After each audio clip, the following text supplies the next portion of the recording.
Qegħdin issegwu l-programm One News Breakfast nilqakom lura magħna fl-istudio u ser nibdew din il-parti tal-programm billi nsegwu flimkien servizz imħejji mill-Kamra tal-Aħbarijiet dwar it-3 snin tal-Presidenza tal-President Marie-Louise Colleiro Preca fl-uffiċċju tagħha. Nsegwuhom flimkien.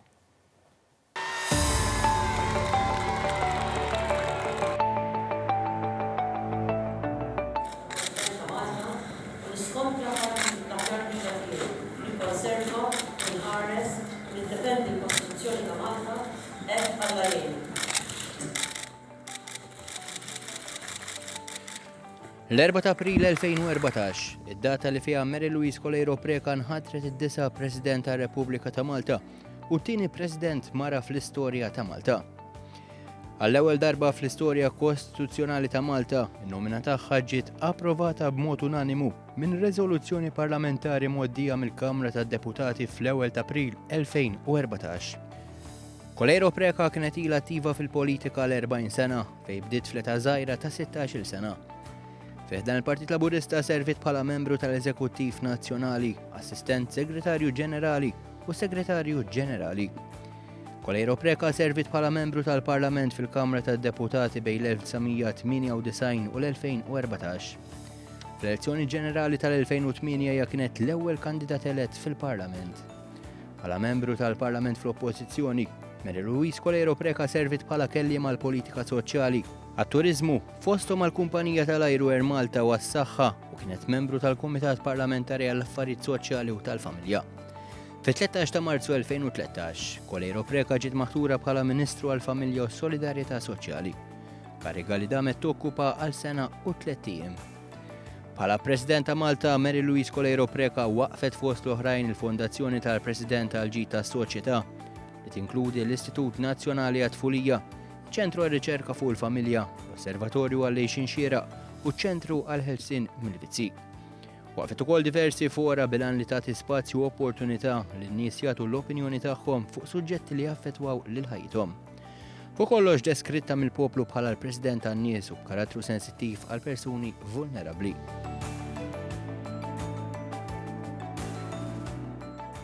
Wara li segwejna dak is-servizz introduttorju wkoll għal din il-parti tal-programm bi pjaċir kbir dalgħodu nilqa' miegħi fl-istudju lill-eċċellenza tagħha l-President ta' Malta, Lodwa Tajba. Lilek ukoll Jessica u l-telespettaturi kollha ta' dan il-programm. Eċċellenza, laqt 3 snin fil-kariga tiegħek bħala il-kap ta' stat ta' pajjiżna. Fi ftit kliem kif tiddeskrivi l-esperjenza tiegħek sa issa? Esperjenza li fiha ħafna mumenti sbieħ, momenti mhumiex daqstant sbieħ, però overall kienet esperjenza li lili komplet tagħtini iktar għarfien dwar il-ħtiġijiet u l-bżonnijiet u l-aspirazzjonijiet tal-Maltin u l-Awċin, tatni wkoll sens ta' gburija aktar pajjiżi għaliex meta nintaqa' anke ma' kapi ta' stati oħra inħoss li pajjiżna huwa pajjiż meqjus b'ħafna rispett, pajjiż li ħarsu lejna bħala pajjiż li rnexxielna, pajjiż li ħarsu lejna wkoll bħala mudell. U allura tagħtina ħafna sens ta' sodisfazzjon. Imbagħad hemm l-esperjenzi partikolari li huma ħafna ma' qalbi, l-esperjenzi li jkolli u l-opportunitajiet li jkolli kull meta nintaqa' ma' tfal u żgħażagħ Maltin. Naħseb li dawn jekk naqqad kollox flimkien fil-waqt li m'hemmx moment wieħed biss li ngħid isma' dan kif taqbad tajt l-esperjenzi li hemm huma kollha telling anke dawk l-esperjenzi li żgur mhumiex daqshekk sbieħ ukoll ifissru b'ċertu mod għalija, ma żgur li l-esperjenzi tiegħi ma' tfal u ma' żgħażagħ huma l-aqwa mumenti ta' dawn it-3 snin li għaddew. Edha semmi tfal u żgħażagħ, il-prijoritajiet tiegħek meta nħtart President fl-4 ta' April tal-2014 għadhom l-istess prijoritajiet tal-lum il-ġurnata? Iva, għaliex dak li jiena tkellem dwaru propju fil-diskors tal-ħatra tiegħi huma l-affarijiet li huma ngħidu hekk proċess li affettwaw lill-poplu kollu. Ġifieri jekk qed ngħidu jiena tkellimt fuq ixju ta' l-identità nazzjonali tagħna. Jiena dik inqisha b'importanza kbira li aħna ma nidilfux dik l-identità nazzjonali tagħna, ġifieri u din allura jiena noħolqu ħafna opportunitajiet fejn pereżempju anka meta mmur fl-iskejjel, pereżempju fl-iskejjel tagħna, jiena nqassam dil-bookmark dwar l-innu Malti, għax nixtieq pereżempju il-Malti u l-Lawċin u tfal u żgħażagħ tagħna, kulħadd kull meta għandna opportunità li inkantaw l-innu Malti, inkantawh, mhux nisimgħu biss. Għandna daqsxejn, għandna ftit letarġiċi kemm inkantawh l-innu Malti. U allura nkun irid infakkar. Norganizzaw ħafna attivitajiet relatati pereżempju mal-irsim Malti li huwa wkoll parti mill-identità intrinsika tagħna. Pereżempju fil-Palazza San Anton bħalissa l-estejna waħda mill-estate rooms il-ġodda fejn għandna propju librerija u li dina din-librerija fija se jkun hemm il-militenzja tal-kidba Maltija mill-kittiba Maltin. Jiġifieri dawn huma aspetti li jiena provajt kif taqbad tajt infisser dak li rrid ngħid pereżempju l-ixju ta' l-għaqda. Naħdmu ħafna anke permezz tal-Fondazzjoni għal-ġid tal-President għal-ġid tas-soċjetà biex inġibu n-nies flimkien, nies ta' komunitajiet differenti Maltin fejn naqsmu bejnietna esperjenzi, jaqsmu bejnietom esperjenzi, fejn pereżempju nieħdu ħafna inizjattivi fejn jitlu it-tfal u żgħażagħ anka biex jaqsmu l-esperjenzi, jitkellmu, jinstemu, pereżempju il-President's Secret Garden li issa daħal fit-tielet sena tiegħu beda propju nhar il-ġimgħa li għaddiet huma sensiela ta' sessjonijiet ta' empowerment ta' tfal u żgħażagħ tagħna. Din is-sena ħanajdu hekk kellna dal-kambjament importanti li fuq is-sentej li għaddew aħna tallimna u allura anke fil-proċess waqqafna kunsill ta' tfal u ta' żgħażagħ li huma stess ipproponew x'iridu jaraw f'dal propju il-President Secret Garden. Nistgħu ngħidu li krejajna bis-saħħatek komunità ta' talim għat-tfal u żgħażagħ, mhux biss qed jinstemu imma qed jitalmu jitkellmu bejniethom, qed jitalmu wkoll jirrispettaw lil xulxin, qed jitalmu jifmu kemm hija importanti li naħdmu flimkien. Allura dik is-sens ta' għaqda tibda tara ġifieri l-idea hija li aħna b'modi prattiċi, b'modi tanġibbli infissru kemm l-għaqda tagħna hija importanti. Jiena ma nitlifx opportunità biex nappella kemm jista' jkun biex inkunu rispettużi bejnietna. Aħna dejjem mill-antenati tagħna nafu li dil daqsxejn ta' blata minna ħafna. Għamilna ħafna minn blata li ma għandha l-ebda riżorsi ħlif lilna. U l-antenati tagħna urewna li bil-bżulija kapaċi nagħmlu ħafna. U bqajna nirringrazzjaw l-Alla ġenerazzjoni wara l-oħra tkompli tkabbar u tkompli tifjorixxi il-ġid. Jifjorixxi l-ġid bejnietna, imma immaġina kif nkunu aktar maqudin Jessica kemm aktar nistgħu nagħmlu ġid.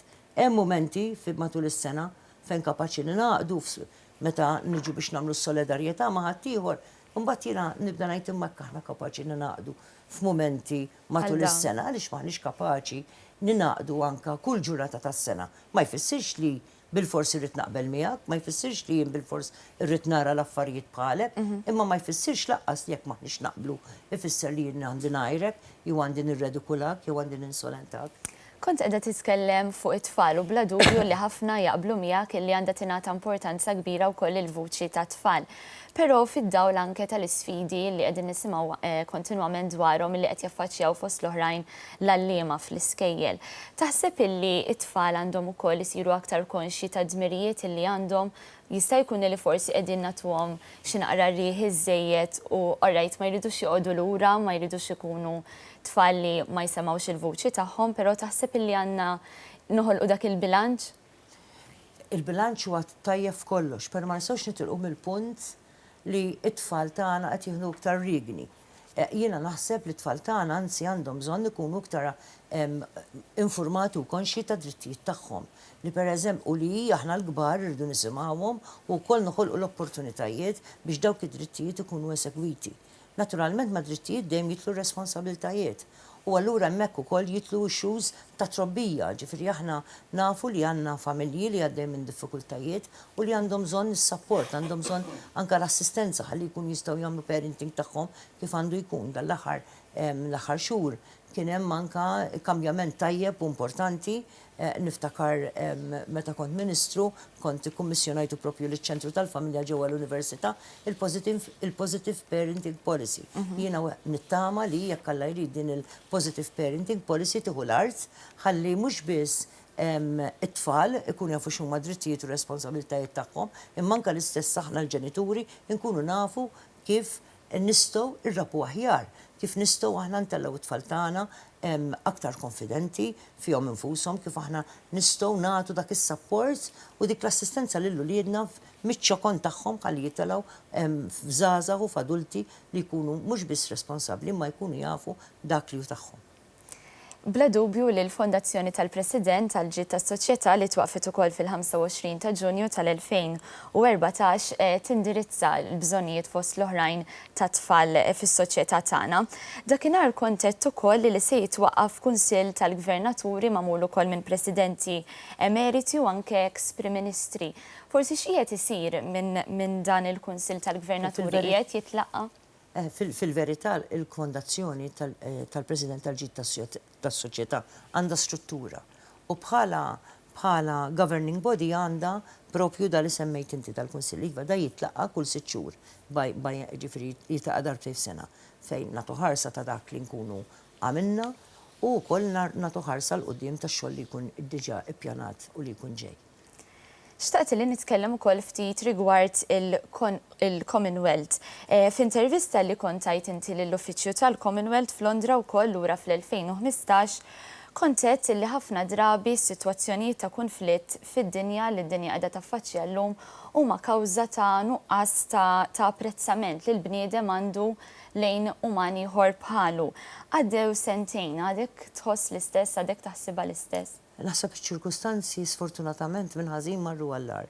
Jekk inħarsu madwarna bil-konflitti għadna kif smajna bit-traċedja propju nhar il-ħadd ta' dawk l-insara kopti ġewwa l-Eġittu li sfortunatament sfaw vittma ta' attakk terroristiku ieħor u mbagħad ftit qabel smajna b'dak li ġara ġewwa Sweden. Ġifieri jekk inħarsu u qed jiġru diversi sitwazzjonijiet li probabbli laqqas qegħdin jieħdu l-medja, ġifieri unfortunately il-qtil u d-disprezzament lejn il-ħajja umana saret the order of the day, ġifieri kultant nisimgħu pereżempju dal-aħħar jiem smajna b'dak li ġara ġewwa Sirja, ma' Sirja ilhom sejrin hekk dal-aħħar 6 snin, ġifieri il-vera ntużaw qed jingħad li ntużaw dawn il-weapons kimiċi, ġifieri forsi din mhijiex l-ixju tal-armamenti kimiċi mhijiex the order of the day, imma l-qtil huwa the order of the day fis-Sirja, fl-Iraq, fl-Afganistan, f'tant u tant postijiet. U allura aħna u jiena tgħidli imma aħna nirringrazzjaw l-Alla għandna l-paċi. Iva għandna l-paċi imma aħna għandna pożizzjoni ġeografika strateġika li nistgħu nuru li aħna nistgħu nkunu mudell ġifieri li l-bniedem kapaċi japprezza aktar lilu nnifsu. U jiena m'iniex kuntenta biss li ma jkollniex nirringrazzjaw l-Alla gwerer bħal ħadd ieħor, imma l-paċi tagħna rridu nagħmluha paċi iktar pożittiva u tgħidli xi tittajt biha din. Pereżempju jiena mmur fl-iskejjel u nitkellem mat-tfal u nitkellem maż-żgħażagħ u jkellmuna ħafna fuq bullying u l-effett tagħhom, l-effett fuqhom ta' bullying u ta' ċerta kattiverija u disrispett li sfortunatament insibu fl-iskejjel. Dak il-fatt li aħna qed ikollna dan it-tip ta' bullying bejn it-tfal tagħna, dak qed itellef mill-paċi. Qed itellef mill-paċi tagħhom, tgħidli din ma di differenti minn meta għandek il-paċi li meta għandek il-gwerra għal dan it-tip ta' sitwazzjoni. Imma l-paċi tal-bniedem fiċ-ċirkustanzi li qed jgħix fiha.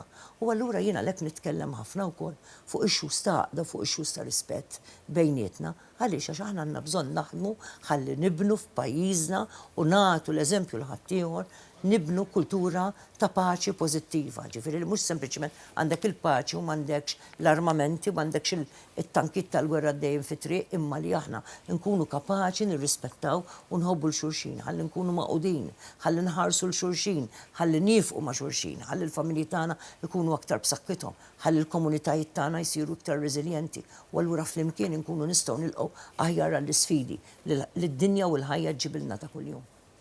Ma nistax ma nitkellimx miegħek ftit rigward il-kwistjoni tal-kwota. F'Opinion Piece illi ktibt inti wkoll fil-ġurnali fl-okkażjoni tat-tielet sena tiegħek fl-uffiċċju wkoll, inti qed li kellhom jgħaddu 32 sena biex pajjiżna fil-fatt kellu t-tieni mara tokkupa din il-kariga ta' kap ta' stat. U sħaqet ħafna fuq l-ekwità, ir-rispett u anke id-dinjità. X'inhi l-pożizzjoni tiegħek anke rigward din il-kwistjoni tal-kwota? Taħseb li hija t-triq il-qudiem sabiex tiżdied anke l-partiċipazzjoni tal-mara fil-ħajja pubblika u politika? Jessica, rridu nagħmlu affarijiet f'kuntest. L-2017 huwa l-anniversarju f'Ottubru jekk Alla jrid ta' meta n-nisa Maltin ġew mogħtija l-vot. Akkwistaw id-dritt tal-vot. Dak huwa 70 sena ilu. F'70 sena il-Parlament Malti, ir-rappreżentanza tan-nisa fil-Parlament Malti kibret bi 13% biss.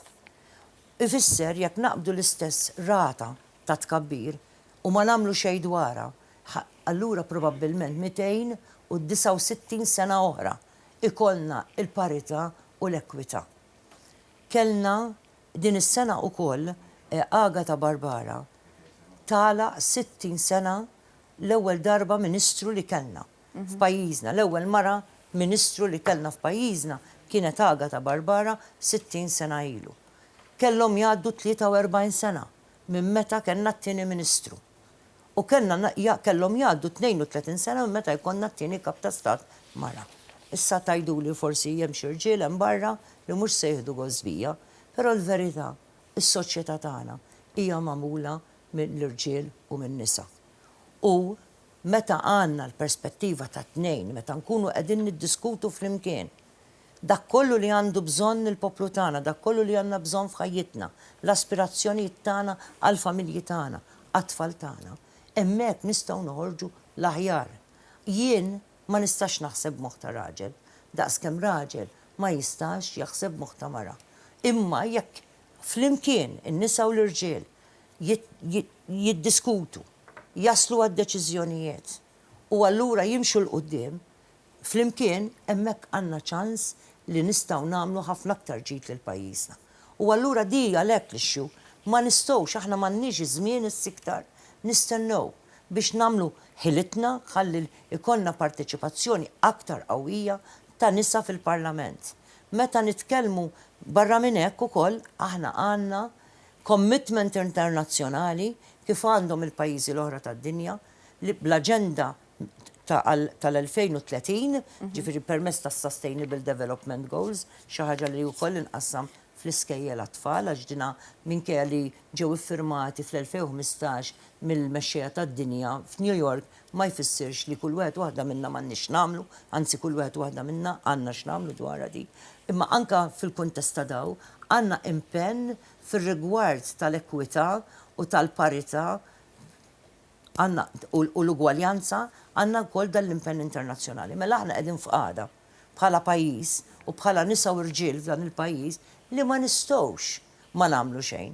Għandna s-sitwazzjoni li ġalni nisti li fi żmien 70 sena kull ma għandna 13% ta' nisa fil-Parlament tagħna. Għandna l-commitment internazzjonali li l-2030 irid ikollna dik l-ekwità jew l-ugwaljanza li għandna bżonn. Hemm bżonn nagħmlu xi ħaġa, issa għandix tkun kwota. Jekk għandix hemm diversi, hemm l-All Women's List, hemm zipper quotas, hemm diversi modi ta' kif nistgħu nassiguraw li ikollna aktar nisa fil-Parlament. Hemm min jgħid ma allura aħna se naħtru n-nisa vażuni, le. Sorry, mhux se naħtru nisa vażuni, aħna nħarsu lejn in-nisa. L-ewwel nett irid ikollna numru ta' nisa li jersqu l-qudiem u hawn nappella l-partiti li jridu jagħmlu ħilithom biex kemm jifilħu jħajru nisa jersqu l-qudiem, ħalli jkunu hemm fin-numru, ħalli jkun hemm allura Appellajtu wkoll fid-diskors tiegħek fil-fatt ta' jum il-mara li għadda. Dan l-appell, eżatt. Ġifieri għandna bżonn li jkollna n-nisa fin-numru. Meta nibqgħu ftit, in-nisa jibqgħu ftit. Imma jekk ikun hemm in-numru sostanzjali li ta' nisa li jersqu l-qudiem, alla nassiguraw li ntellaw ferm aktar nisa għax in-nisa jsiru viżibbli. U jiena nappella mbagħad fuq in-nisa ngħidu ħafna affarijiet. Ma ngħidux kemm tkellmet tajjeb, ma ngħidux x'argument ħarġet bih, ma ngħidux deċiżjoni ħadet, ma ngħidux kemm hija kapaċi tmexxi, anzi probabbilment jgħidu kemm hija aggressiva, jew x'inhi liebsa, jew kif inhu xara. Fuq l-irġiel aħna nisimgħu dawn l-affarijiet, anzi, iktar ma raġel jimxi l-qudiem u jibqa' dejna kemm hu kapaċi. Alla jbierek kemm hu kapaċi. Fuq mara di aggressiva. Din jiġifieri aħna rridu nidraw li nħarsu lejn il-xulxin. Immaterjalment jekk aħniex nisaw irġiel u nħarsu lejn l-abbiltajiet u l-kapaċitajiet tagħna. U mhux kif blenti stereotipat. Mhux blenti stereotipat. Imma għandna bżonn bla dubju is-sem tan-nisa ta' ħafna aktar nisa f'dan il-pajjiż ħalli nkunu nistgħu tassew nirrappreżentaw soċjetà ħafna aktar sħiħa minn dak li qed nirrappreżentaw illum. Ħaninterrompik ftit għaliex miegħi fuq il-linja għandi lil Samantha Paġ Gazan min Network of Young Women Leaders l-Odwa Tajba. Bonġu Jessica, bonġu Eccellenza. Bonġu Samantha. Mela, Samantha, ma nafx inti li ġejja minn Network of Young Women Leaders tesprimi ukoll l-istess viżjoni li qiegħda titkellem dwar l-eċċellenza tagħha, il-fatt li jeħtieġ bidla wkoll fl-attitudni sabiex jinelbu dawn l-isfidi u anke il-mod ta' kif forsi nħarsu lejn il-mara fis-soċjetà. Ekku, kont qed insegwi fil-fatt dak li kienet qed tgħid l-eċċellenza tagħha. Le, prattikament, ovvjament aħna bħala Network of Young Women Leaders ma ħriġniex statement favur il-quotas għaliex hemm ħafna argumenti kemm favur u kemm kontra. Però aħna nemmnu li jekk il-partiti politiċi li fl-opinjoni tagħna għandhom ikunu accountable li jieħdu ħsieb għandhom responsabilità li jaraw li kulħadd ikun rappreżentat fis-soċjetà tagħna, ifittxu ktar qawwa biex jaraw li nisa hemm barra hemm kapaċi żgur u hemm nisa li huma interessati wkoll forsi ma jagħmlux dak il-pass il-qudiem minħabba raġuni familjari, minħabba xogħlijiet tagħhom, ġifieri hemm bosta inizjattivi li anke bħala gvern mbagħad wieħed ikun jista' jieħu. Tajjeb ħafna, Le, apparti jekk ġifieri tajjeb li ngħidu ġifieri pereżempju in terms tal-Parlament għandek il-ħinijiet twal pereżempju li huma tal-inġal mara ġifieri jekk dan isir full-time job. Ovvjament in-nisa li forsi jħossu iktar responsabilità tagħhom lejn uliedhom jistgħu xorta jieħdu sem ikunu parti milli jipparteċipaw fid-deċiżjonijiet tal-pajjiż. Ġifieri mbagħad hemm bosta affarijiet, ġifieri jekk qed nitkellmu fuq gender equality mod aktar vag, jekk mara qed tesperjenza violenza domestika d-dar jew jekk mara għandha inqas financial stability minn dik tar-raġel, allura ovvjament ġifieri bħala parlament, bħala gvern ukoll wieħed irid jittakilja dawn l-issues. Naħseb dak minn naħa tagħna huma l-iktar issues li nixtiequ nifukaw fuqhom at this point f'dan ir-rigward. Grazzi ħafna lilek Samantha wkoll tal-interventi jekk magħna waqt il-programm. Grazzi lilkom. Jessica, Samantha għamlet punt importanti ħafna fuq l-ixxu tal-istruttura parlamentari tagħna. Aħna għandna bżonn review fejn jidħol is-sistema parlamentari tagħna, is-sistema f'termini anke tal-mod ta' kif jiltaqa'. Il-Parlament tagħna jrid jiġi family friendly. Ma jistax jibqa' jiltaqa' mis-6 sal-10 ta' bil-lejl. U mhux qed ngħid għan-nisa biss, imma għall-irġiel ukoll. Għaliex fl-aħħar mill-aħħar l-irġiel irdu jkunu preżenti fil-familja. Fit-trobbija wkoll. Fit-trobbija wkoll. Ġifieri jekk aħna naħsbu li għall-irġiel okej, ma naħsibx laqqas għall-irġiel mhu okej. Għaliex inkella jew minnu missier, minnu ġenitur qed ikun part-time fil-familja jew inkella assenti. U allura hemmhekk ukoll l-istruttura u anke l-punt li għamlet Samantha fuq il-full-time. Emmi nisemmi ma kif qed jirnexxielna fuq għall-Parlament Ewropew li konna nisa biżejjed hemmhekk imma mbagħad fil-Parlament Nazzjonali le. Is-sistema tal-Parlament Ewropew hija differenti kompletament. Hija full-time job, allura tagħti ħafna assigurazzjoni lil-nisa, imma wkoll in-numru tal-kandidati huma ftit. Allura n-nisa ma jintilfux, jibqgħu jidru viżibbli. Allura aħna rridu nagħmlu nagħtu ħarsa tajba dwar is-sistema kollha li għandna flimkien anke mal-istrutturi tal-partit. Kemm huma aċċessibbli l-istrutturi tal-partiti tagħna? Għaliex meta nħarsu lejn l-amministrazzjonijiet tal-partiti, naraw li nisa huma hemmhekk fl-inqas numru possibbli. U allura għandu bżonn ikun hemm ħarsa sieħa lejn l-affarijiet. Għandix tkun kwota, għandix tkun xi ħaġa oħra. Naħseb invista ta' dan kollu u mbagħad hemm bżonn nieħdu d-deċiżjonijiet. Eccellenza, ser nieqfu ftit minuti ta' pubbliċità, nħeġġiġkom tibqgħu magħna li wara wkoll ser inkomplu bl-intervista mal-President ta' Malta. Nilqakom lura magħna fl-istudio fil-fatt bi pjaċir għandna lill-President ta' Malta, Marie-Louise Coleiro Preca. Ser inkomplu wkoll l-intervista fil-ftit minuti illi baqalna, xtaqt illi nibdew billi nisimgħu sound clip numru 5, parti mid-diskors li l-President ta' Malta għamlet f'jum ir-Repubblika illi għadda. Hija moralment u etikament inaċċettabbli li xi sezzjonijiet tal-medja tradizzjonali kif ukoll bloggers u individwi qed jindew bis-social media biex tiġi attakkata l-ħajja privata ta' persuni u tal-familji tagħhom, kemm jekk huma fil-ħajja pubblika jew le. Dan jagħmluh biex minn għalihom jinoġbu ma' ċertu sezzjonijiet ta' nies u jiffomentaw il-mibeda fostna. Iżda dan huwa xejn ħlief vjolenza psikoloġika maħsuba fuq il-persuna tal-individwu u mhux kontro argument fuq l-ħsieb jew il-fema tal-persuna. President, hemmhekk inti kont tkellimt rigward il-hate speech u anke kont appellajt anke fost l-oħrajn lil politiċi fir rigward ta' tmexxija tagħhom. Kemm tqisha importanti li l-mexxejja ta' pajjiżna wkoll imexxu b'eżempju u kif tħares lejn il-mod illi ninsabu fih fil-politika fil-mument? Bla dubju ta' xejn kollha kemm aħna rridu nagħtu l-eżempju, ġifieri aħna għandna frażi ta' Maltija antika, l-eżempju jikaxkarux veru. U għalhekk nagħmel dan l-appell il-politiċi biex kemm jista' jkun jirrealizzaw li biex nargumentaw m'għandniex għalfejn nitajru, m'għandniex għalfejn nivvintaw, m'għandniex għalfejn nirredikulaw il-xulxin, m'għandniex għalfejn ninsolentaw lil xulxin. Imma aħna għandna sitwazzjoni oħra fejn sfortunatament inwadbu fuq quddiem l-ixxu ta' dritt għall-espressjoni u ninsew li aħna għandna wkoll drittijiet tal-familji tagħna, drittijiet tal-privatezza.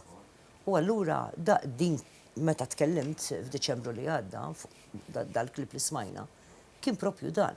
Li ma nistgħux aħna ninqdew bid-drittijiet umani u l-libertajiet tagħna, jiġifieri dritt tal-espressjoni, u mbagħad ninsew li hemm ukoll drittijiet oħra. Kif nista' jiena biex ngħid xi ħaġa lilek għandi għalfejn nivvinta dwarek, naqla fuq il-familja tiegħek, inżeffnek fin-nofs u nżeffen l-tfal tiegħek, l-ommu kull missierek. Hekk dan qasija sens. Ġifieri anke hawnhekk jekk wieħed iħares sew lejn il-ħaġa. Qasija sens ċiviku, ġifieri għandna għas-sens etiku. Ma nistgħux aħna niqdew bit-taparsi dritt għall-espressjoni u nkunu careless b'dal-mod u nippruvaw inkissru in-nies bil-familji tagħhom. Jiena sal-ġimgħa l-oħra stess għaddejna qed nitħaqax għaddiet. Jiġifieri xi ħadd jivvinta tarġa online newspaper jekk online newspaper kienet li r-raġel tiegħi miet. Jiġifieri u spiċċajna jiena għall-ewwel ma tajtx kasa nitħaqax da żmien sirt inħares in-naħa l-oħra biex ma għax Alla ħares toqgħod il-ħin kollu u noħodhom biċ-ċajt, imma fil-verità l-effett fuq il-familja kien kbir għaliex kien membri tal-familja tagħna kulħadd iċempel b'ħafna nkwiet, kellna membru tal-familja partikolari qed tkellem lil Edgar u ċempillu 4 darbi għax mhix temmen għax hemmnet li marru jgħidula n-nies. Jiġifieri affarijiet li ma jxirqulniex u vera ma jxirqulniex għax aħna poplu li mbagħad meta rridu kapaċi nagħmlu solidarjetà li niċċassaw lil kulħadd. Allura rispett ta' kuljum maħniex kapaċi nagħmluh. Ġifieri rispett li fil-waqt li jiena ma naqbilx miegħek, ma nkunx qed naqbel miegħek, allura qed nagħmel argument kontra ta' dak li qed tagħmel int, nagħmlu. Għax dik id-demokrazija ma jfissirx li għax ma naqbilx miegħek, nirrid bil-fors ngħajrek, ninsulentak, nirredukulak, nipprova minn kollox biex inkissirlek il-familja. Ġifieri dan mhux sew u m'għandux ikun. Forsi kultant nisimgħu tip ta' kummenti u anke tajjir lejn persuni barranin ukoll. Inti titkellem ħafna u tisħaq fuq il-multikulturalizmu anke fuq pjan ta' inklużjoni għall-immigranti. Taħseb illi kien hemm titjib il-poplu Malti? Taħseb illi nitkellem fuq il-kuntest. Le, jiena ma nemminx li l-poplu tagħna razzist, u iktar minn kollox mhux qed ngħid m'hawnx razzisti, hawn ukoll, però mhux lill-poplu li ngħid il-poplu li laqmu razzist. Li jiena nifhem u ngħader hija l-issue tan-nies tibża minn dak li ma tkunx taf. Ġifieri anke jien nibża minn dak li jiena m'iniex informata dwaru. Jien nitkellem fuq il-multikulturalizmu mhux b'xi ħaġa ejja ħanamluha, xi ħaġa li qiegħda fostna. Jiġifieri jiena niftaħ l-għajnejn biex ngħid isma', ma nibqgħux naħsbu li aħna qed ngħixu ġo soċjetà li kulħadd bħal xulxin. Maħniex bħal xulxin.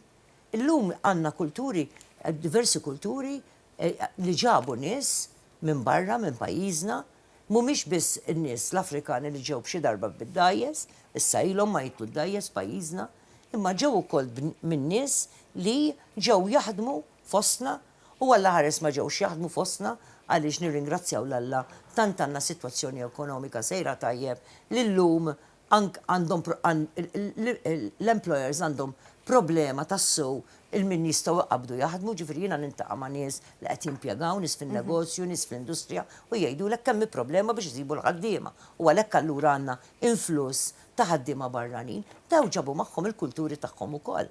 Ġifieri meta jien nitkellem fuq l-ixju tal-multikulturalizmu, jiena qed nitkellem fuq stat ta' fatt li qed jiġri hawnhekk. Jiena pereżempju dal-aħħar mort l-iskola ta' Taslima.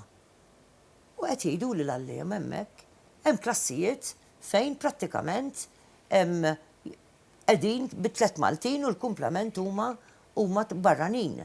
Ġifieri tfal barranin. Imma daw it-tfal itun eżempju fil-mod ta' kif m'hemmx differenzi bejniethom, jitkellmu jilagħbu minkejja li ġejjin minn kulturi differenti. Issa lix nitkellem fuqha Jessica din. Nitkellem fuqha x'hekk Alla ħares qatt taħna. Noħolqu ċertu social tensions bejnietna. Dak li ġara l-ħadd ieħor jista' jiġri lilna. Jiena ma nixtieqx Alla ħares qatt li dak li ġara l-ħadd ieħor jiġri lilna. Għaliex? Għax jiena nixtieq li pajjiżna jibqa' jwarrat. Mhux għalina biss illum, imma t-tfal tagħna u għat-tfal ta' tfal tagħna. U allura dik ir-raġuni li jiena nippreferi nħares l-fatti reali li jeżistu llum u nitkellem dwarhom minflok naħbuhom taħt it-tapit u xi darba se jkunu magħna ma' wiċċna u ma nkunux nafu kif nirreaġixxu. Bħalma għandna kulturi għandna diversità sħiħa ta' reliġjonijiet. Ħafna nies jitkellmu fuq il-Musulmani biss. Imma aħna pereżempju nafu li għandna 17 il-faith tradition differenti, denomination ta' Kristjanieżmu Malta, li għandna l-pagani organizzati f'dal pajjiż Maltin daqsi u daqsef, li għandna ġudisti fostna, li għandna diversi komunitajiet ta' reliġjoni differenti. Jiġifieri jiena dan li nipprova nitkellem fuq il-fatti li aħna diġà qed ngħixu fihom, imma biex aħna niftħu għajnejna ħalli narfu kif nirrispettaw lil xulxin. Għax daw ħafna minnhom huma Maltin bħalna. President, sfortunatament il-ħin allokat għalina skada wkoll, grazzi ħafna il inqatt magħna dalodu minn kmieni. Bla dubju li kien ta' unur kbir għalina u għal-kru kollu wkoll li inqatt magħna hawnhekk. Kellna ħafna aktar xi ngħidu iżda il-ħin skadilna. Grazzi lilkom telespettaturi li inqattu magħna, nħeġġitkom biex tkomplu segwu l-istazzjon One u għada wkoll tkunu għal darbohra mal-kollega Trisha Falson għal programm ieħor One News Breakfast. Nawguralkom il-jum it-tajjeb.